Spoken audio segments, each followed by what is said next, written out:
मोठ्याने केशव असा ओरडलो. माझ्या आजोबांचं नाव अनंत होतं.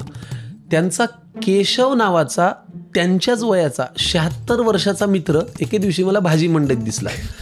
मी 7वी 8वीत. मला काय करायचंय, मी सायकलवर जाताना मोठ्याने केशव असा ओरडलो.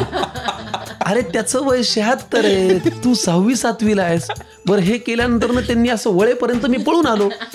कर्मधर्म संयोगाने मी शाळा करून जेव्हा घरी आलो तेव्हा ते आजोबांच्या बाजूला बसले होते. मला वाटलं अरे बाप हे सांगायला आलेत की काय की घरी पोचलोय. मी आपला दबक्या पावनाने घरात गेलो तर त्यांच्या आपल्या नॉर्मल गप्पा चालू होत्या. मग मला वाटलं की केशव सहज आलाय, त्याच्यामुळे ते घडलं नाही. केशव सहज आलाय. तर ह्या अशा आमच्या परभणीच्या भाषेत दलिंदर खोड्या, काही त्याला मागमूस नाही, त्याला डेप्थ नाही, काय विचित्र खोड्या काही चालायचं.